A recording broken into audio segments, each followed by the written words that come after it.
Troisième semaine d'algèbre linéaire, les polynômes. Les buts de cette semaine. Récapitulons un peu. Nous avons étudié les groupes symétriques. Dans le premier chapitre sur la théorie des groupes, notre but est plus tard de les utiliser pour définir et calculer des déterminants de matrices carrées. Ces déterminants nous permettront de définir un objet très important dans l'étude des matrices, c'est le polynôme caractéristique qui sera défini comme un déterminant. Et les polynômes caractéristiques de ces matrices carrées nous aideront à trouver les valeurs propres de ces matrices qui permettent de les diagonaliser. Conclusion, il faut encore étudier les polynômes et c'est ce que nous ferons aujourd'hui. Dans cette première partie, plutôt théorique, nous allons revoir complètement la construction des polynômes.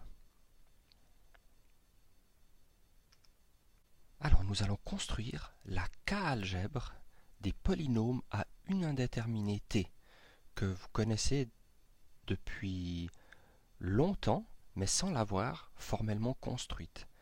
On l'appelle aussi la K-algèbre libre sur un générateur. Ce mot libre, que signifie-t-il?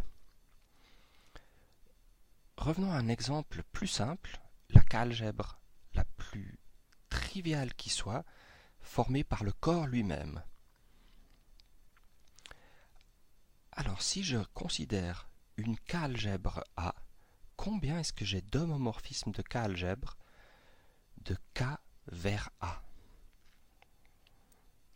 Alors, si on réfléchit un tout petit peu, on se rend compte que puisque un homomorphisme envoie 1, l'unité de la K-algèbre, c'est-à-dire l'unité du corps K, sur l'unité de la K-algèbre A, eh bien par linéarité,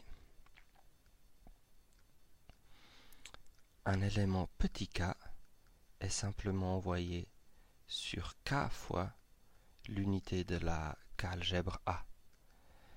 Donc, il n'y a qu'un seul homomorphisme.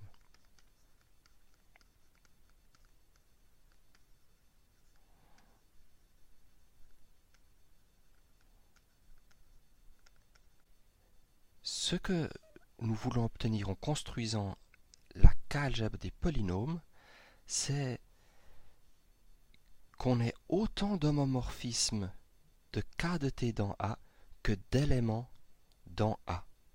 Et l'idée, c'est que puisque 1 doit être envoyé sur 1, nous allons rajouter une indéterminée t qui, elle, peut être envoyée sur n'importe quel élément. Une fois qu'on a obtenu l'image de l'unité, qui est toujours l'unité, et l'image de cette indéterminée t, eh bien par linéarité, l'image de tous les polynômes nous est donnée. Donc voilà un peu la philosophie qui se cache derrière la construction de l'algèbre des polynômes. Regardons maintenant grand A, le K-espace vectoriel de toutes les applications des entiers naturels vers le corps K. On peut additionner et on peut multiplier ces applications par des scalaires. Et ces deux opérations proviennent des opérations correspondantes dans le corps K. Alors on ne va pas considérer toutes ces applications, on va choisir un sous-espace vectoriel, celui des applications à support fini. Une application est dite à support fini s'il y a seulement un nombre fini d'entiers naturels n qui ont la propriété que leur image est non nulle. Donc ces applications à support fini, pour quelques entiers naturels, elles prennent des valeurs non nulles, et pour toutes les autres, c'est 0. Alors c'est bien entendu un sous-espace vectoriel. Quand je somme deux applications à support fini, elle est encore à support fini, Et si je multiplie une application à support fini par un scalaire, le support reste le même et il est donc toujours fini. C'est ce sous-espace vectoriel que nous allons munir d'une structure d'algèbre. Pour ce faire, nous allons d'abord en choisir une base particulièrement agréable. On va définir delta n de n dans K. Ce sera une application à support fini qui est définie de la manière suivante. Un entier naturel m est envoyé sur 1 si m est égal à n et 0 sinon. Son support est donc fini, il n'y a qu'un seul entier naturel qui n'est pas envoyé sur 0. Alors, pourquoi est-ce que c'est une base? Eh bien, ça n'est pas difficile. Si f est à support fini,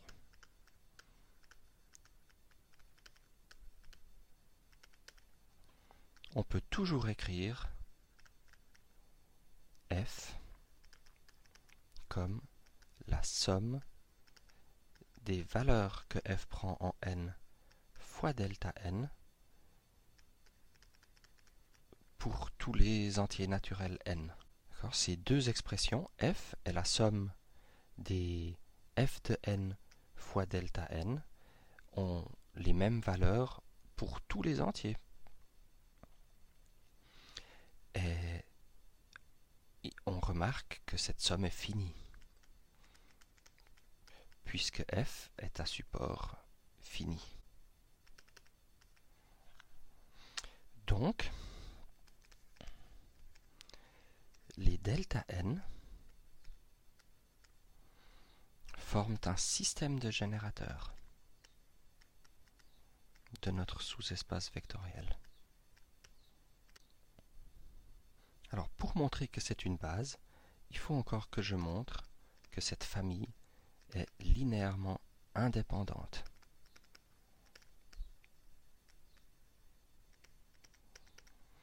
Donc, supposons que j'ai une combinaison linéaire finie. Disons que j'ai des coefficients entre 0 et un certain nombre m, qui me donne 0. Une combinaison linéaire de ces delta n qui donne 0. Je dois montrer que tous les coefficients lambda n sont nuls. Je vais évaluer cette combinaison linéaire en un nombre i. Cette combinaison linéaire étant la fonction nulle, quand je l'évalue en i, je trouve 0. Par définition d'une combinaison linéaire de fonctions, ça c'est simplement la somme des lambda n fois delta n évalué en i. Mais ceci, c'est toujours 0, sauf quand n égale à i. Et donc, je trouve que lambda i fois 1, ça vaut 1 si n vaut i, et 0 sinon. Donc quand j'évalue cette combinaison linéaire en un nombre i, il ne me reste que lambda i qui vaut 0. On a démontré l'indépendance linéaire, et donc les delta n forment une base de ces fonctions à support fini. Alors on va l'ordonner dans ce sens, delta 0, delta 1, delta 2, etc. forment une base.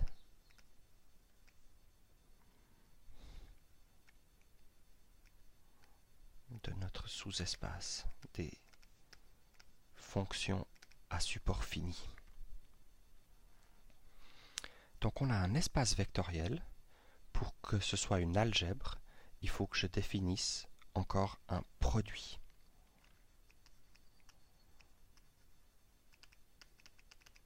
Alors, voilà la définition du produit. F et G sont à support fini. Et je vais vous donner la formule. La fonction à support fini f fois g, que vaut-elle en un entier n? C'est la somme des f de i fois g évalué en n-i pour i qui varie entre 0 et n. Donc je prends les valeurs que prend la fonction f en i et je la multiplie par les valeurs que prend la fonction g en n-i, de sorte que ces deux valeurs en lesquelles j'évalue f et g, i et n-i, leur somme vaut n. Cette formule est importante parce que c'est celle qui donne la structure d'algèbre. On va faire quelques calculs avec ce produit. Quelle est l'unité? Eh bien, c'est la fonction à support fini delta 0. En effet, si je multiplie delta 0 par n'importe quelle fonction f et que je regarde ce que cette fonction prend comme valeur en un nombre n, notre définition, c'est les produits de delta 0 évalué en i fois f évalué en n-i. Mais ceci vaut toujours 0, sauf quand i vaut 0. Donc de toute cette somme, il ne reste finalement que delta 0 de 0 fois f de n, c'est-à-dire f de n. Ainsi, delta 0 fois f, évalué en n, c'est f de n, ce qui veut bien dire que delta 0 fois f, c'est f. Alors, on pose encore delta 1 égale à t.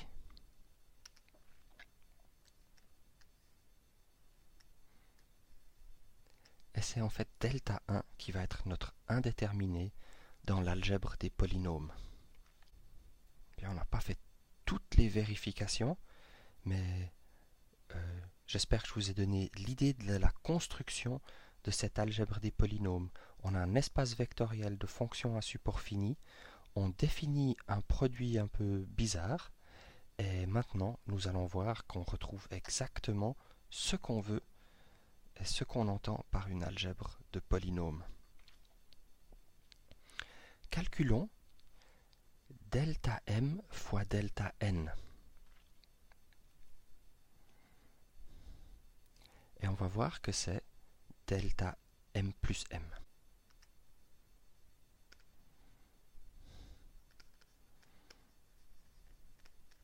Alors, delta m fois delta n, quand j'évalue ce produit en un nombre k, si vous vous souvenez de la formule,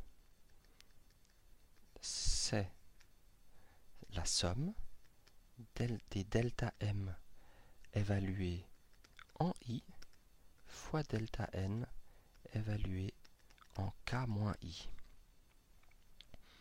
Et i varie entre 0 et k.